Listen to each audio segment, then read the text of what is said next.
a paper I would expect to be highlighted for a journal club, but it's quite nice to share what we've done. So I'll go through that in terms of how we structured this research, what we found, and then a little bit at the end, I've been asked to kind of provide a few learning points about how the process of the research was performed. And I've also included a little bit about kind of my life story over the course of my PhD, hopefully to perhaps reassure some who may be going through it at the moment. So our systematic review is looking at mobile devices and wearable technology to measure patient outcomes after surgery. And this was a systematic review. I don't have any declarations of note. And this was published in Nature Digital Medicine around 18 months, 2 years ago now. So we know post-operative complications are incredibly common, and certainly for a lot of our work in the UK and perhaps worldwide, is we do an operation, we feel great about ourselves, and then we hopefully the patient recovers well and we send them home. And quite a lot of the time in the UK, we wave them goodbye and say, you know where we are, we might perhaps see you in 6 weeks' time. Let us know if you're not getting on very well. And I'm not sure necessarily that's great for patients, because we send them home and they have no idea if they're recovering well, poorly, and we don't have any idea if they're recovering well either. So there's a general principle here that we may be able to use wearable technology to enable optimal recovery, perhaps identify poor recovery trajectories, and then the theory goes that we might identify complications earlier. But I think inherent here as well is that we may be able to feed back to the patient in order to tell them that they're recovering well, and actually they can be more reassured that they're not only their operation, but their rehab and prehab is going as we would expect. And this certainly has become more at the forefront quite recently, not only due to the COVID pandemic, but actually these wearable technologies may well be able to be landed in low and middle income settings where perhaps patients are quite far away from their base hospital, they've had their operation, and they can't necessarily pop back into clinic for a review or if there's an issue. Now, there's been many systematic reviews on this before, and we certainly weren't the first and won't be the last. But we felt there was a bit of a gap in the research market here, so to speak. The majority of systematic reviews in this space were predominantly looking at web-based applications and predominantly teleconsultation and patient education after their operation. What we were really interested in was, well, how can we measure and monitor post-operative recovery with these wearable devices? And in particular, there was really an absence of not only description of that, but perhaps the quality of reporting for these interventions and how we might build a platform moving forward about how these interventions may help patients. So our broadly defined aims were to define current use of mobile digital health interventions in post-operative surgical care. We wanted to explore the evidence base and determine reporting quality of these studies. So how do we go about this? So there's various definitions for digital health interventions, but we used the ERA guidelines, which I'll touch on a little bit later as well. And this defined a DHI as the use of mobile and wireless technologies for health to improve health system efficiency and health outcomes. It's still very broad. And we define this a little bit more closely to say we wanted to identify within studies DHIs which had the potential to connect clinicians and patients in real time. So this would encompass something like a wearable device, such as an activity tracker, or the devices that would monitor in real time physiological parameters such as temperature and heart rate, and in particular mobile phone applications as well. A note here is that, I guess I've omitted on the last slide, is that we actively excluded any intervention which would be per se on a desktop device. So it had to be portable, or it certainly had to be something that didn't need a lot of hardware in order to utilize. So literature search itself was PRISMA guideline concordance. The protocol was registered prior to the systematic review being performed. We did limit, and one big limitation was that we only looked at English language articles, and the reference of the search was from January 2000 to May 2021. We included any surgical procedure requiring a skin incision, and it had to measure a post-operative outcome or metric. We based any reporting quality based on the EMERA checklist, which was published in the BMJ in 2016. And this looks at any digital health intervention and 16-item checklist to determine how well it's reported in order for it to be interpretable by the reader, and also that it can be repeated in a different setting by others. So in general overview, we screened 6,900 papers and eventually came to 44 that met our inclusion criteria. We very briefly look at the full text articles that we looked at, which was around 324. There's 25% which weren't classified as within our parameters of a digital health intervention. And there was no surgical intervention within a fifth of these papers. Across these 44 studies, we had upwards of 4,000 patients, which were 10 RCTs, 17 prospective studies, and 17 pilot or feasibility studies. Around half were performed within the United States, and perhaps surprisingly, but not necessarily exclusive, is that we found that only one study was performed within an LMIC setting. Now, it's important to note here that we didn't just use PubMed, we used many other databases, which include global indexes, to ensure that we could capture as many LMIC-based studies as possible. Around kind of a quarter of these studies were concerned with orthopedic surgery, and the majority measured outcomes within the first 30 days post-operatively. Overall, the outcomes measured were surgical site infection as the most common, generally a measurement of complications post-operatively, measurement of hospital resource use, pain management post-operatively, feasibility of follow-up, and the amount of weight loss that occurred after intervention or surgery.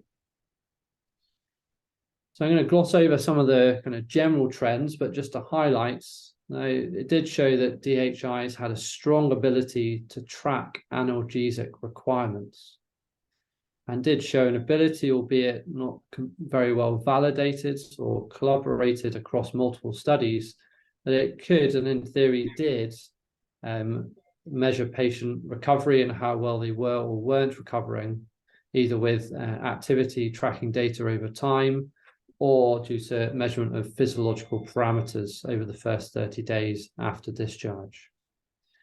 It did reduce hospital resource, although definitions here were quite varied, and there wasn't always a comparator population. So a lot of the resource use that was measured was within prospective studies, and they didn't have a good control cohort to demonstrate significant hospital resource use. And they certainly were able to classify wound infection quite accurately compared to the gold standard clinician diagnosis. If we look specifically at digital health interventions and what studies used what, the majority used mobile-based interventions, and that was about 70%. And 2/3 of those were smartphone applications. Quite a lot of them looked at wound images and be able to classify surgical site infection in the community. And within 2/3 of these studies, they required the patient to have their own phone, so they weren't provided. Now, this is a case in point, and I think it's applicable when we think about phone-based interventions. That excluded 1/3 of the eligible patients across these studies. So we're losing a lot of patients by trying to use interventions that we feel may be common, that a lot of patients own, but actually in the population where we might find the most significant impact of post-operative monitoring, i.e. those high-risk patients, they're older, they're frailer, and they may have less social supports. So we need to be mindful here that we may be excluding a lot of patients with these mobile interventions that may actually benefit the most from. We identified 19 different mobile applications that were used across these studies, but only 3 were publicly available. Again, this is interesting. We'd actually thought we might find a lot more applications that were available and that patients can download and use. So a lot of these are kind of black box and aren't open for interrogation. When we looked at reporting, now the EMERA guidelines were produced in 2016, as this white line here identifies, and green is that the criteria are met across each of the 16 checklist items, and grey absent.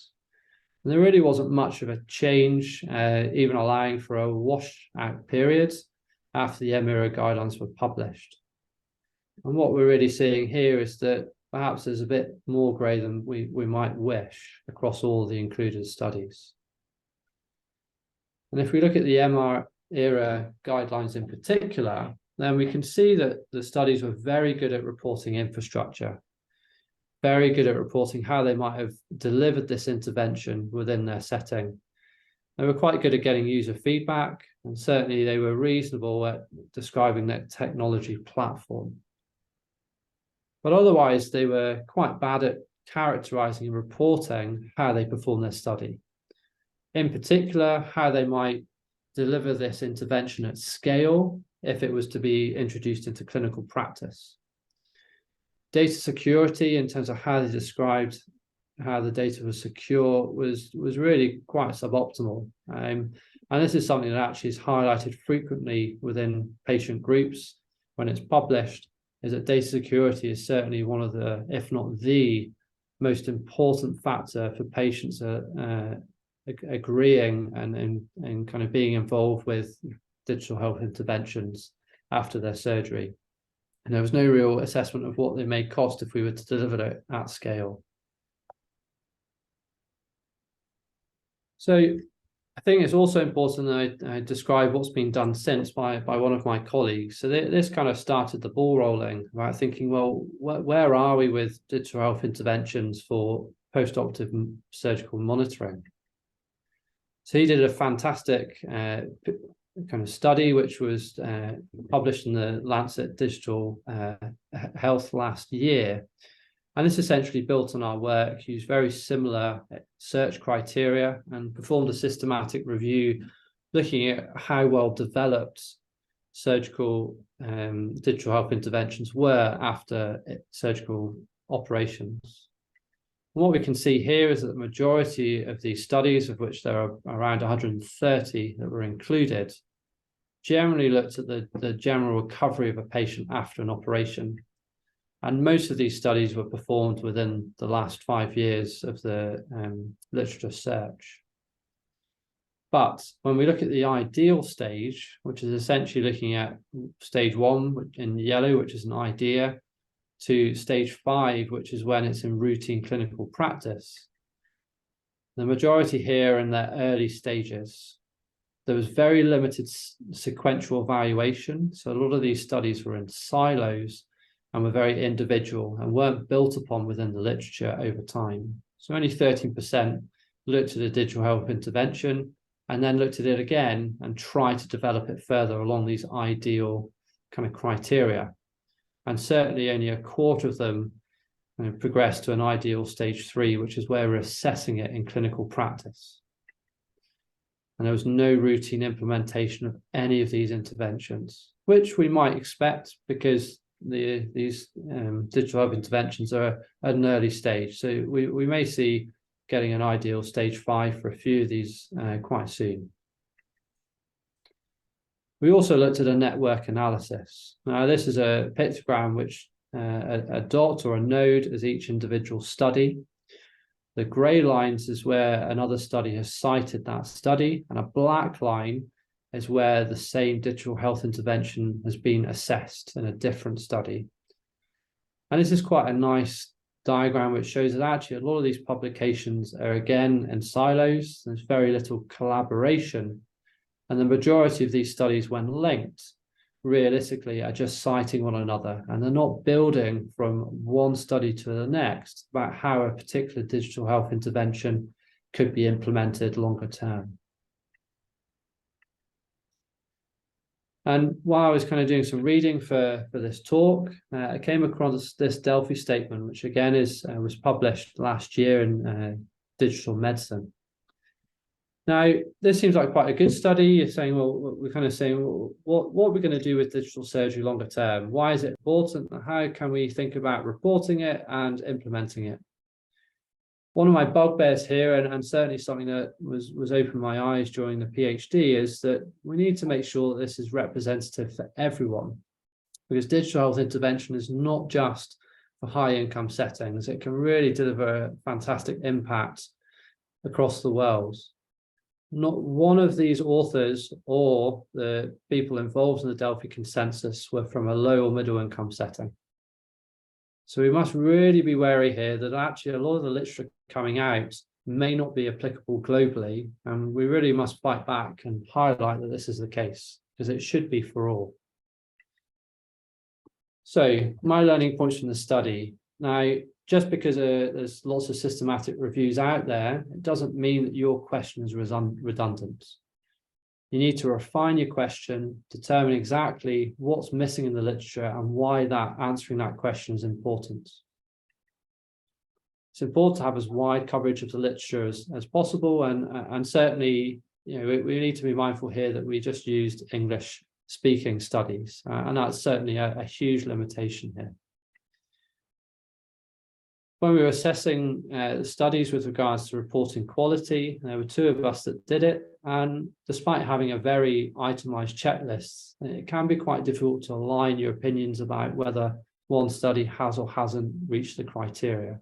So it's important to try and have some reference material and go through a few of these studies initially together, try to get a general understanding about what you interpret for those checklists before you go away and do all the studies individually.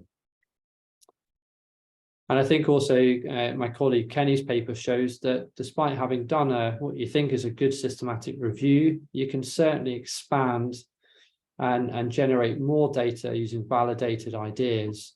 And I think certainly, despite the fact that we felt we had quite granular data, that we were able to describe what the current state of literature was, actually Kenny showed that there can be a lot more that's done if you think hard enough, and you're certainly cleverer than myself.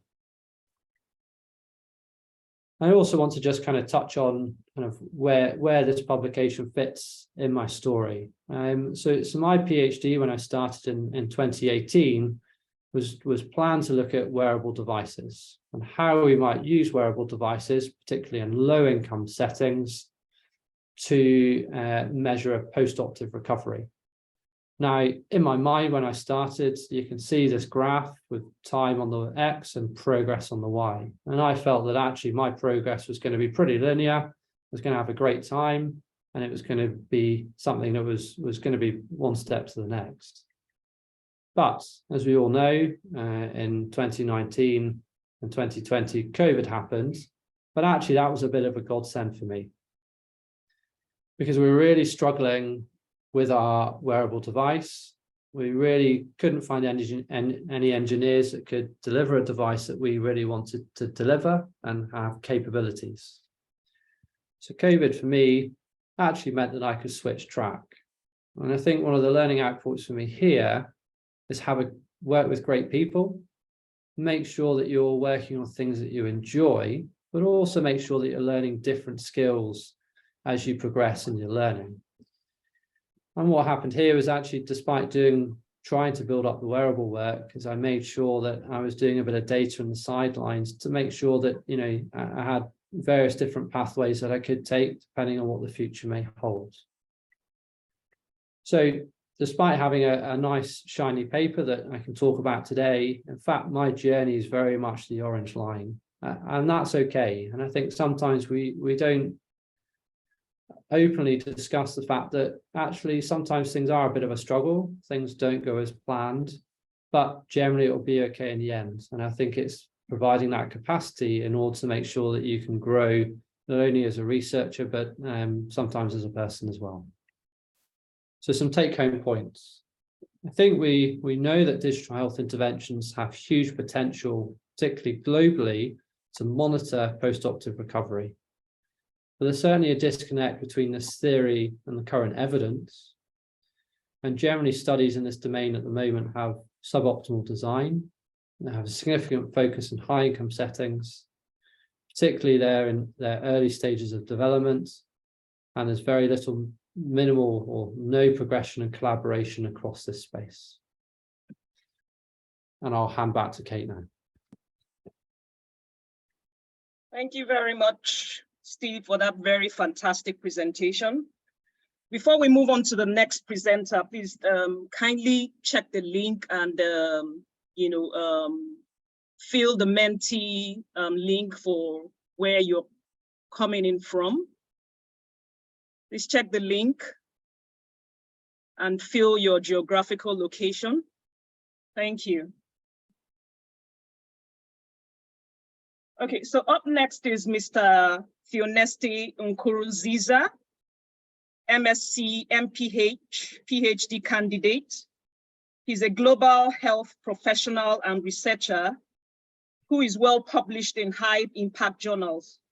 He served as the Right to Healthcare Program Manager and Health Research Manager in Partners in Health, Rwanda, before embarking on his doctoral studies at the Technical University of Munich, Germany. His doctoral project explores the use of mHealth and telemedicine to break barriers to post-discharge follow-up of women who have undergone cesarean section in resource-limited and rural settings. He utilizes different research designs extending from cross-sectional to randomized controlled trials, mainly with quantitative analysis, to explore patterns and predictors of relevant health events in his research areas. His areas of expertise includes global surgery, access to health, maternal and child health, and the use of mobile health in improving healthcare delivery. He has won several different awards from world-class scientific institutions, such as the American Surgical Congress and Health System Global. Mr. Nkurunziza is an editorial board member for BMC Pregnancy and Childbirth, and reviews for renowned journals, including but not limited to BMC and BMG journals. Mr. Theoneste, you may proceed with your presentation now. Thank you very much.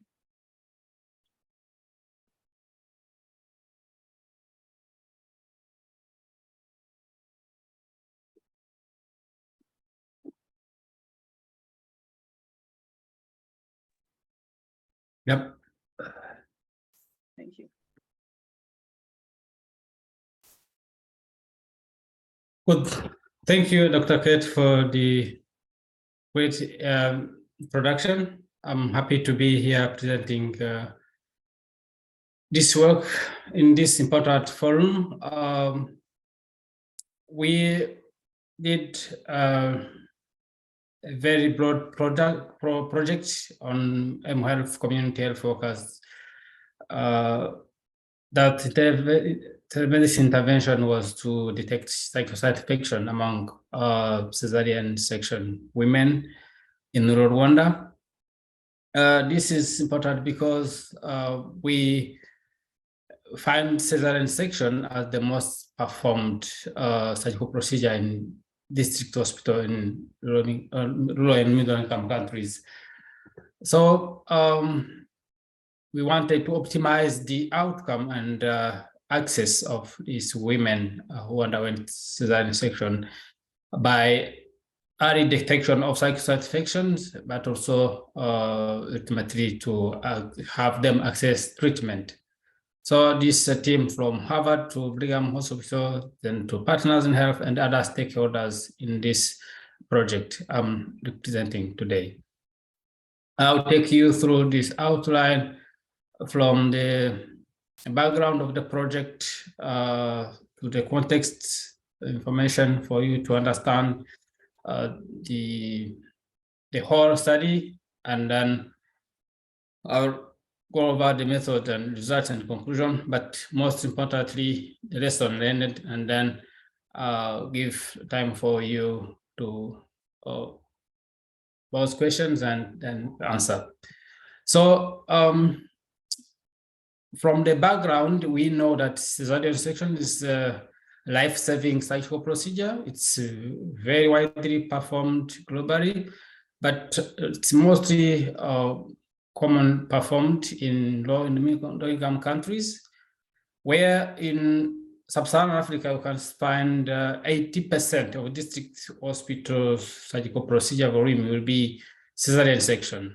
So that means it's very common, but though it has those benefits, it has other complications and surgical site infections. We abbreviate here as SSI. It's very, I would say, it's most bothersome and most preventable, and again, but also it's most prevalent among the post-operative complications. However, if we can see the high rate of 41% in Sub-Saharan Africa, that's very high to that level, but also we have to bear that in mind that most of studies that are available studied the in-hospital SSIs prevalence, which gives us reason to think of underreporting or underestimating the prevalence, the real prevalence of surgical site infections, because we are missing the post-discharge SSIs.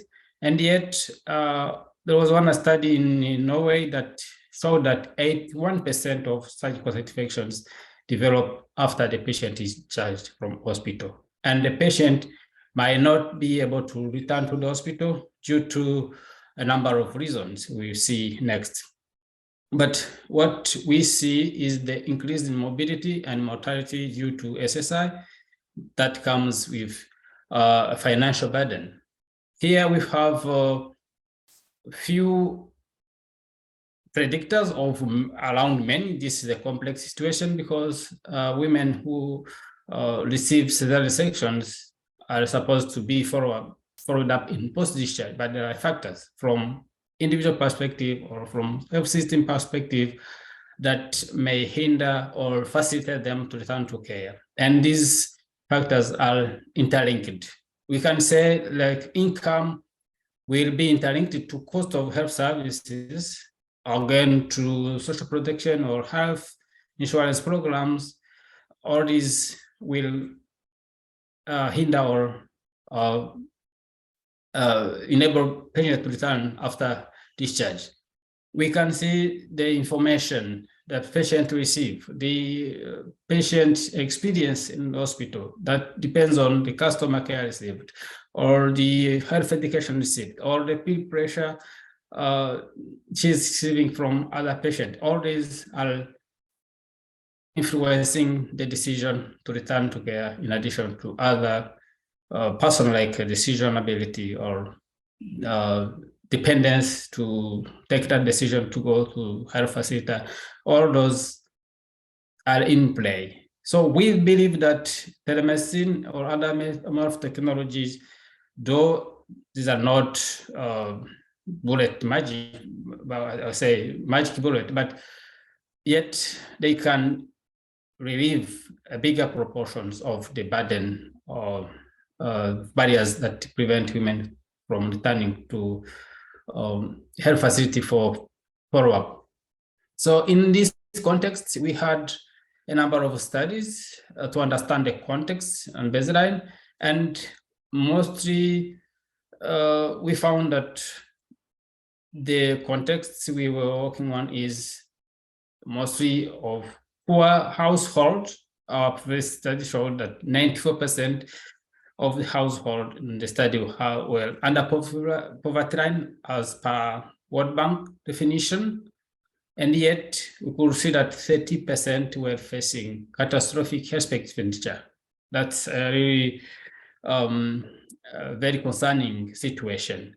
And though patients are discharged to go home, they face again other environment with poor water, sanitation, and hygiene conditions that are really exposing patients to develop SSI. And yet we could see that poor availability of water, for example, was associated with SSI development. So in the study, to look at prevalence, we found 11% of the patient having SSI, and most of these SSI were resistant to available medications such as ceftriaxone, ampicillin, and that situation where you see there are less options to address, but the bigger intervention will be to prevent and to treat early so as to make optimal outcome. Another challenge is the patient travel 2 hours to reach the hospital. And this contributes to the fact that less than, I would say, 10% will return, 10%, only 10%. It's not small. In global health, we consider this real problem to study. 10% of the patient who had C-section did not return to post-discharge follow-up clinic. So let's go on the overview of Rwanda as a country for you to contextualize the findings.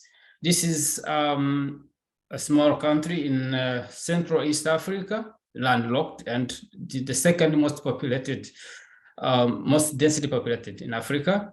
But we see the population, majority of the population living in rural area and under poverty line. So as per the national statistics, 13% deliveries are conducted through cesarean sections. And in regard to our topic, 71% of households own a cell.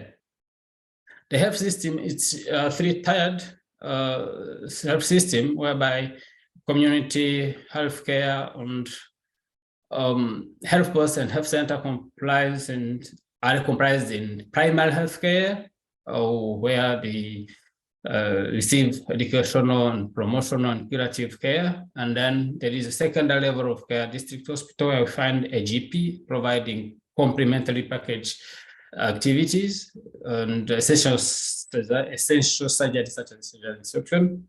There are also the tertiary hospitals that provide specialized care. So the patient goes through this depending on the complexity of the care needed.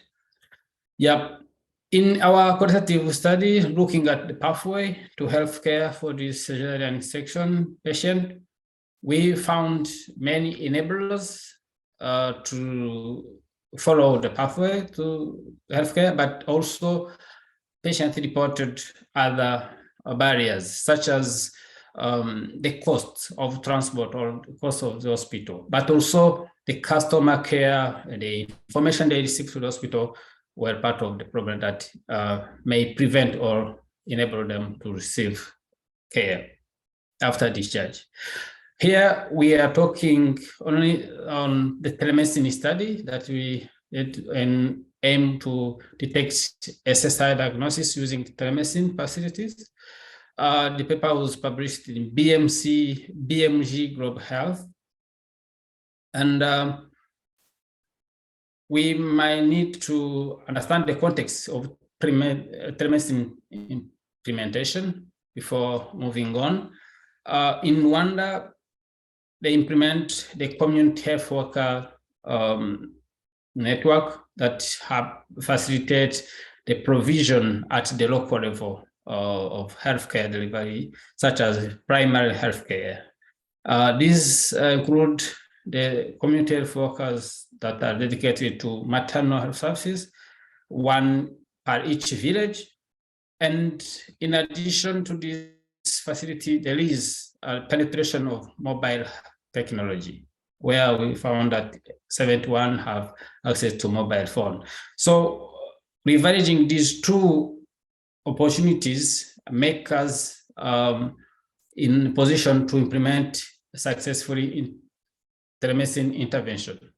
And we first developed and validated the screening tool for SSI that be used by community health worker. And we found that fever, pain, and discouraged drainage are the most predicting signs for SSI if it's implemented by community health workers that have at least 87% of sensitivity. So that was really enough to be able to detect. So we use this tool to implement telemedicine study, but with guidance of the remote general practitioner. We aimed at assessing the feasibility of the telemedicine, but also the accuracy of the telemedicine diagnosis when it's implemented by community health workers with support of GP. So specifically, we evaluated process indicators and assessed the diagnostics accuracy using the telemedicine-based diagnosis. For the method and how we proceeded, we enrolled patients, adult women who underwent cesarean section at Kia District Hospital between from September 2019 to March 2020. And we followed them prospectively to visit them at postoperative day 10. Those who were still at the hospital by postoperative day 10 were excluded, like those who are not resident of Chilehe. So then we implemented the study. This I'll talk a bit later after I finish with this. The analysis of our diagnosis, we looked at telemedicine-based diagnosis as compared to physical examination-based diagnosis after that was implemented after the visit by the community health workers. We considered this physical examination as our gold standards for sensitivity and specificity analysis. So as we had the process indicator, we could measure the feasibility of the intervention, and we could use the both diagnosis to measure the sensitivity and specificity. So the implementation of the intervention as it was, so the study community health worker visits the patient at home at postoperative day 10.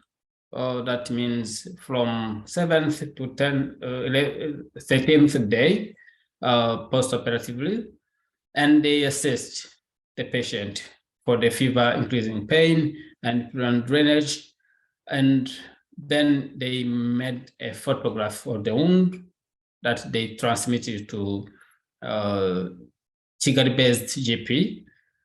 This one made a diagnosis of SSI and sent the diagnosis to the CHW, but this one will not communicate the diagnosis to the patient as to avoid the bias in the diagnosis the next day, because the patient is going to be examined by a different GP.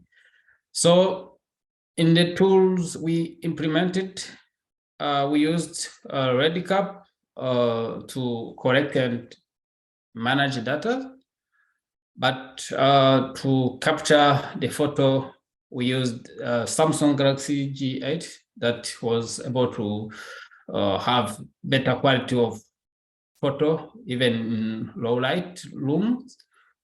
And we used a wound screener that was developed by a team from MIT to standardize the images and improve the quality of images.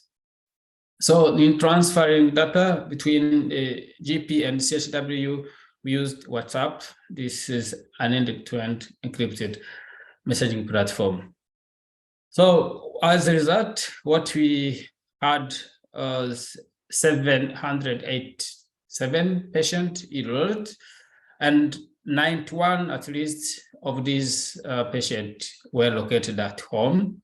But all of those who were located accepted the intervention. That means they accepted being examined by the CHW, their own being taken, and their own photo being shared to the GP in Kigali.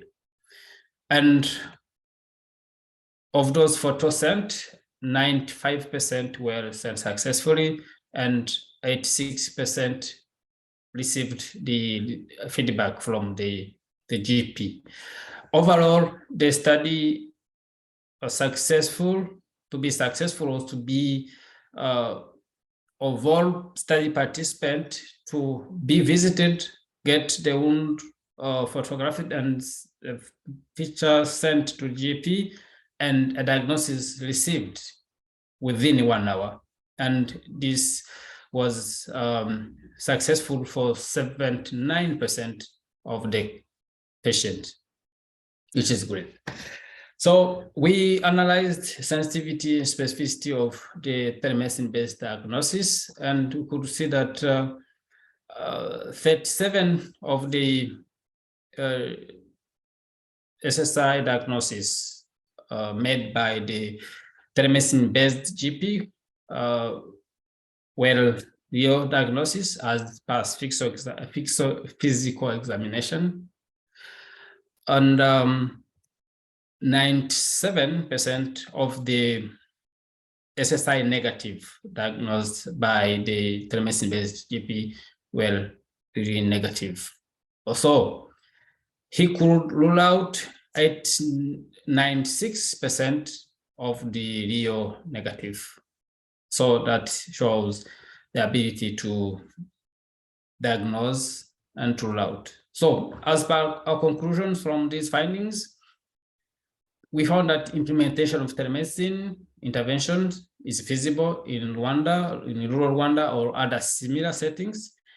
But we attribute this to the patient accepting and the surrounding environment, whereby the network coverage that was deep in village and the support of community health worker network that has facilitated the study community health worker to reach the patient home to make this a successful project. But again, the patient accepting shows that this intervention can be scaled up to other contexts. However, there was a low sensitivity when regarding to diagnosis, which is an element to improve. So we proposed some strategy to improve this low sensitivity, given what literature is saying. One is to accompanying these wound images with clinical data, or tracking the change of the wound over time. So not giving a static image, but its change over time that will help the remote GP to understand and to judge given the data at hand. We thought about the variability from person to person in making a diagnosis, given the confidence, given the appreciation of the image. So we suggested that machine learning can be providing better accuracy and consistency, and artificial intelligence might give better automated and timely site diagnosis. Again, to improve the findings and to be able to generalize them, we suggest the multinational or multilateral study, so as to apply the results to white people, to brown people, to black people. So this can be making the findings stronger. So from this study, we learned that getting umbrella protocol is a benefit to save time and resources, but also to get the IRBs early because we cannot do the study until we got this approval. And we got well prepared ahead of time and had planned this in case this fails, this can be used. So these some tips to be used for those who want to implement a similar study in similar settings. We made the CHW an active part of the design of the study, from the protocol development to implementation, validation. CHW were involved and contributed a lot to this positive outcome. We found also to be on field to monitor the work, to encourage the team to check the data quality, what to do if you want to have the success, because our study had, I would say, the best quality data we could expect. And we find encouraging the community leadership to engaging them part of the success of this implementation, because the study was implemented in a community. So also understanding the context is important. We used the female CHWs because we were dealing with female patient, which is a sensitive environment. So that means the context is important.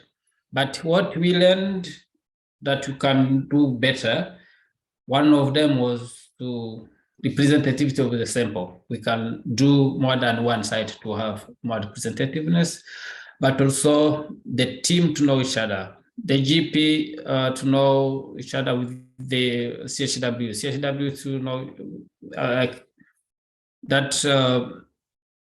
knowledge is important in the communication. We did not interview the GP for understanding of what were their challenges, assessing the wound images. I think it would have been better to understand their perspective so as to improve. So this was a work from the bigger team.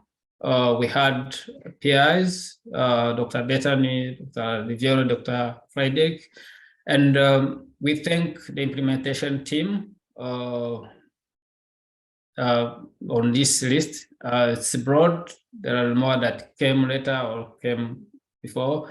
We thank them all. And we thank also the institutions that were stakeholders in this project, from Harvard to Brigham Women's Hospital to partners to Kirehe District Administration and District Hospital, and to PGSSC and MIT. They were bigger contributors to this project, but also and mainly to study participant and community health workers, and to the funder. This was funded by the NIH.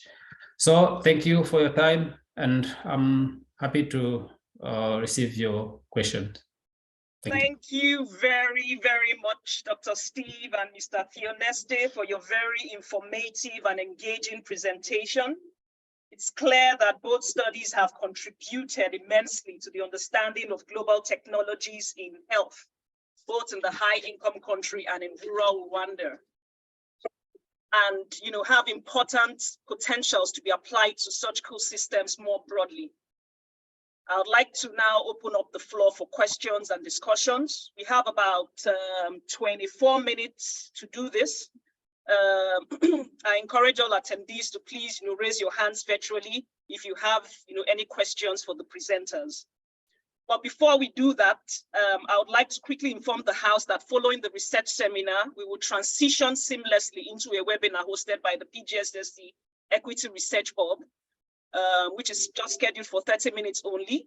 The webinar aims to address the questions of how we can actually make conferences more equitable. We have gathered a lineup of 5 distinguished speakers, each hailing from different backgrounds and perspectives. And these speakers will share their experiences, expertise, and strategies for promoting equity, diversity at conferences in global health. So I would now open the floor by asking the very first question. Dr. Steve, in your review, you had highlighted that all but one study were from high-income country and were mostly heterogeneous studies, with varying quality of methodological reporting. To what extent, should other metrics be included in future studies? For example, data on patient perception, health outcomes, or qualitative data from healthcare staff. Data on cost, purchase digital services, internet access, transportation costs, to better be able to understand how DHI, can impact specific clinical outcomes in low and middle income countries. Would you want to respond to that, Dr. Steve? Yeah, I think it's a great question. I think the simple answer is we have to do better. And certainly at the moment we're not reporting in a way that means that we can interpret how well this DHI will work in routine clinical practice. But there is some nuance to it. So certainly we can't expect every study to report all 16 items, because there is some focus for that study based on that DHI, and it may not be appropriate to cover all 16. So I think there's a limitation, and we need to acknowledge that research is fluid. But perhaps the second part of my talk has highlighted that there isn't a lot of building upon various research studies for that intervention. So over time, we're not really starting to assess what the cost may be longer term, how we may implement it, what the patients think about it, and actually having significant patient input through that journey, because it's not just in one aspect, things change over time. So actually having a patient and public involvement early is a really important thing, but actually it needs to be a continuum over the kind of development of that device.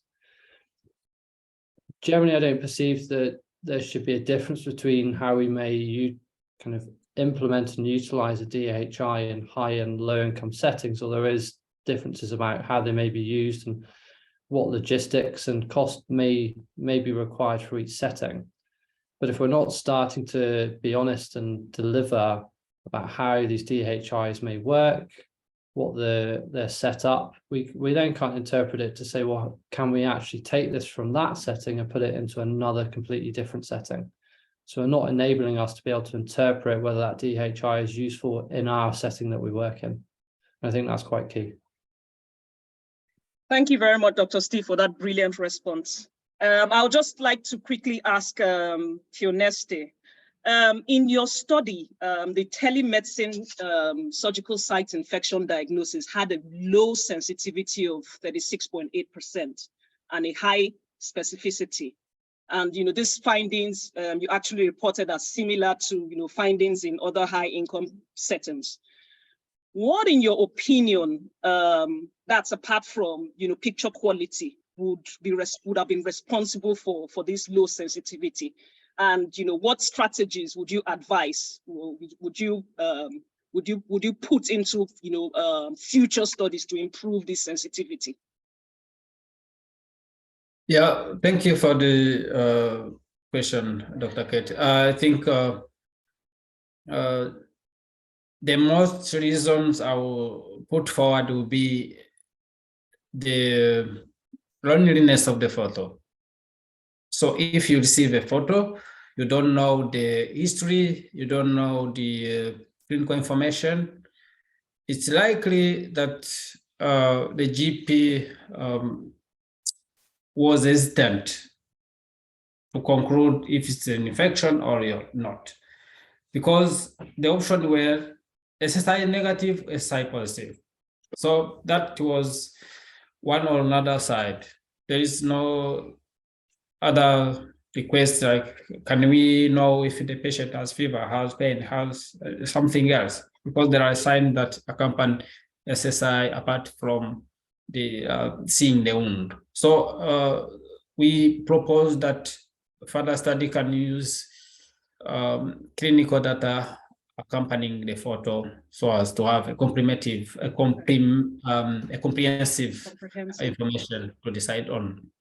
The other reason might be the GP themselves, the variability in deciding if it looks like this, it might be infection. but the other time it's not. So it's a human error, it can happen. So I'll contribute this as a reason too. The other, it's the skin tone. The skin tone might be different. Though they are all black, but they are brown, black, they are dark, or it's a different, it's not one texture thing. I think it might have been contributed to errors in diagnosis. I will say even the stage of development of SSI. Some SSI are developmental stage that are really obvious. You can see discolored drainage. So there are many reasons one can have, but we were proposing clinical information to be accompanying the photo, but also using the technology. We are having the mobile health being taken to another level of machine learning or better artificial intelligence that can have that inference of multiple data to make a decision. All these are options that can make it work. Also, to have the progress of the wound in different photo that can help also decide. So it's a broad area, and I think those strategies will have improved the diagnosis ability of the GPs. Thank you. Thank you. That was a very brilliant response. So I can see some hands up. Letitia, do you want to ask your question now? Absolutely. Can you guys hear me well? Yes, go ahead.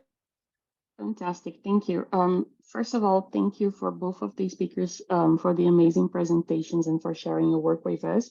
I'm Letitia Campos. I'm one of the research collaborators at PGSSC, and personally I found both of the papers very interesting. I have a question that I think may be fruitful for both of you to answer. I guess one of the critical points from digital health interventions is the data security. I guess that was very well highlighted from the systematic review when showing the MERA checklist.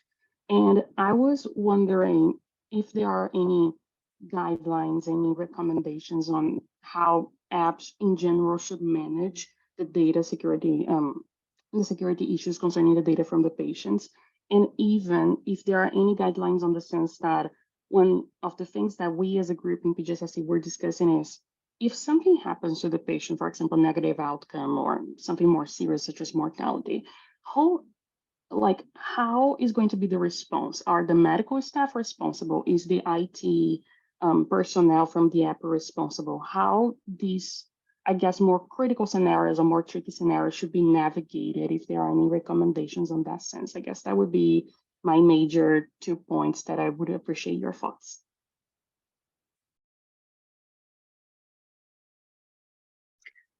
Yeah, thank you, Letitia. I think I'll go first because we did this in prospective way. I think that would.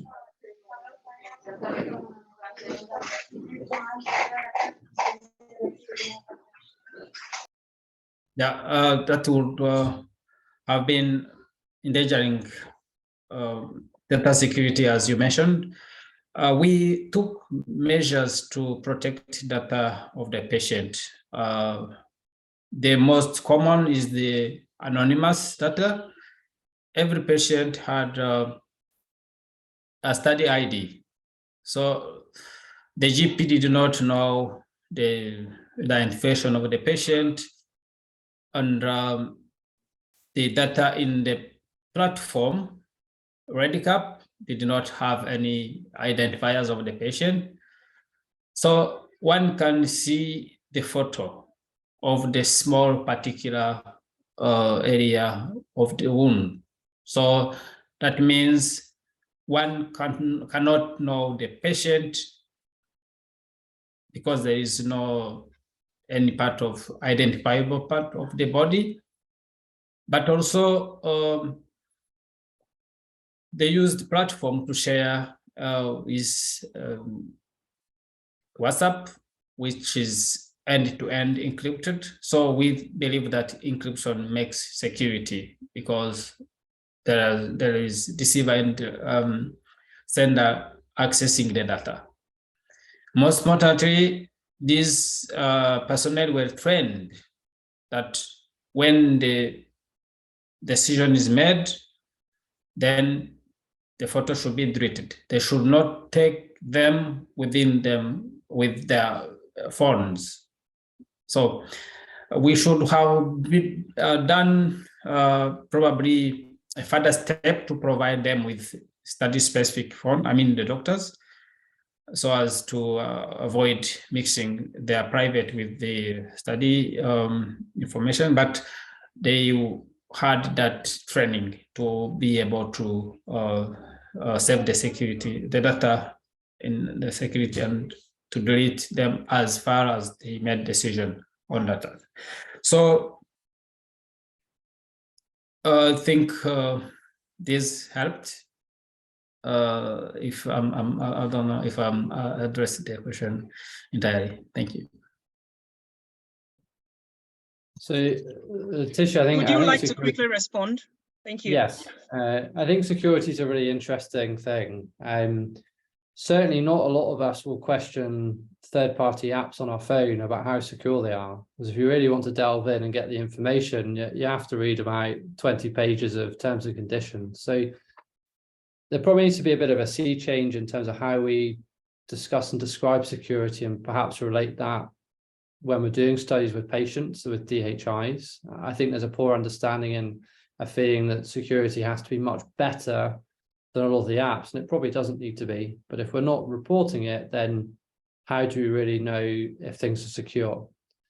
I think the key thing for security is, I've done a quick Google, there's so many guidelines out there, it's such a fast moving thing.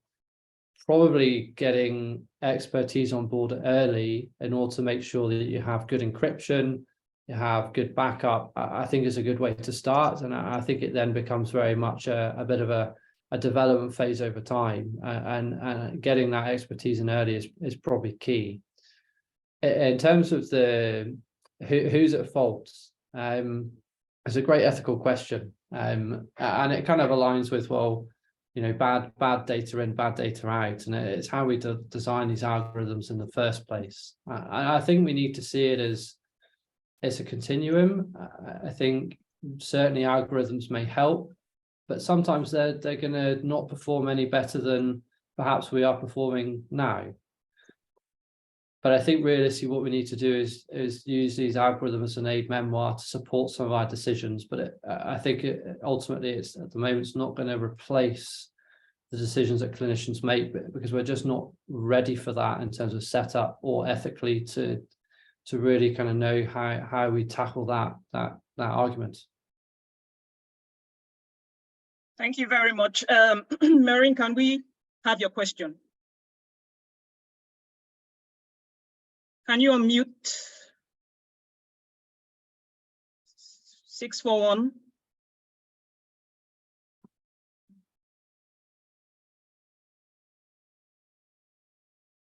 Okay, while they're trying to do that, Adeline, can you go ahead with your question? Sure. Can you guys hear me okay? Yes, sure. Good morning, everybody, or afternoon or evening. And thank you so much for your presentations, and thanks for your patience earlier. My question is, well, I guess, but maybe directed to both of you, but it relates to a point that Dr. Knight brought up about, you mentioned that with, especially that second study, you mentioned that a lot of work sort of cites other work, but there isn't any true collaboration happening that's not moving things forward. And I think that's actually very true of a lot of things in academia, unfortunately.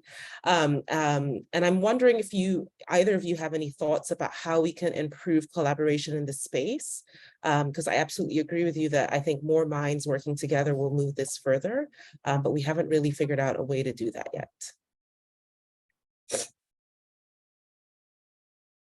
If I take first this time, yeah, it's definitely true with everything in academia, and it probably needs to be a case of us being very mindful that collaborating and doing more together is really important, because we all come at things in slightly different angles, and some people will do some things better and others will do others better. But perhaps that's maybe where the funding stream is going. Sometimes funders have to say that these things have to be developed together and in collaboration. And if you start to really give that carrot and stick, we might well find that actually people start to come together a lot more readily, because actually that's the only way to move forward to get the money to do the work.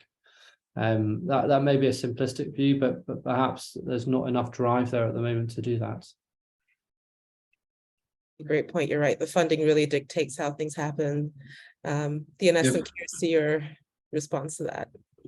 Yeah, I think it's a great question, because it opens doors to thinking outside the box. There has been this issue of working within your team, and that's all. But I would say that it's expanding from our experience. In this team, we started with the team from Harvard Medical School, Brigham Women's Hospital, Partners in Health. As you have seen this project, the work was expanded to MIT team. So that means it's a part of the expanding network. So now I'm in this doctoral journey. That means that might involve another institution as well. So it's about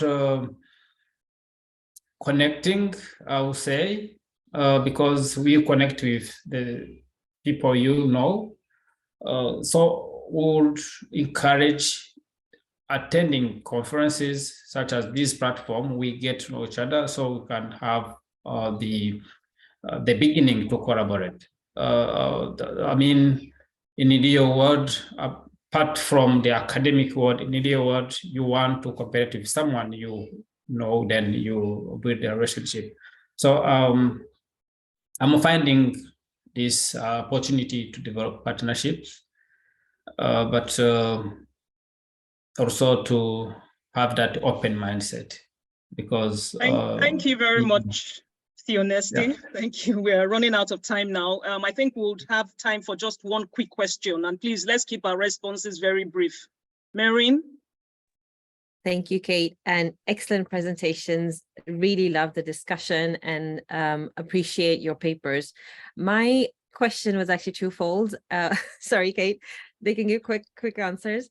Number one, about the ethics of who owns the data, talking about wearable devices, for example, the data can sometimes be sent to a third party where the data is stored, interpreted, and then sent back. I just want your opinions on the ethics of sending data to third parties, especially in the digital technology space. And secondly, especially for you, Dr. Theo, you must have realized that there are limitations to this technology in the LMIC setting, especially with regard to internet connectivity, mobile phones, and other hardware.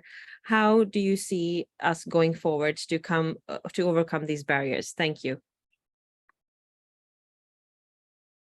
In terms of algorithms and third-party data, I think the data analysis ideally is done on the device, and that's certainly possible. And I think then that keeps the data within the device with the patient, and only kind of the aggregated data, a bit like we do for prospective studies and RCTs, is perhaps the way forward to minimize that risk. Theonesti? Yeah, I would echo what Dr. Steve said, but looking at the anonymizing data, it's what we can do in our side as researcher, so as to minimize the exposure of identities of the patient. Otherwise, the third party, we need them to transmit data, but our limitations are still there. So we try to minimize and to avoid storing data for long. And I'll looking at LMIC situation with the infrastructure and telecommunication. I would suggest relying on online, offline technologies, because it goes beyond the penetration of the mobile technologies, because the network, at some extent, they are failing, at some extent, given the landscape. So we worked in a hilly environment. We could see that it is beyond the normal shortage of infrastructure. It comes also with the landscape. So I will suggest using the offline, online technology to make this work. Thank you both. Those were very brilliant responses. We're totally out of time now. So I want to just quickly use this opportunity to thank the presenters and everyone who made it here today. I'm sure we have benefited immensely from today's episode. You will all agree with me that there has been some learning and take-home points. At this juncture, I would like to remind us to join the webinar hosted by the PGSSC Equity Research Hub, scheduled to take place immediately after this. Seminars will now go on break for the summer. However, our next series of research seminars will start in September with the very first episode on the 14th of September.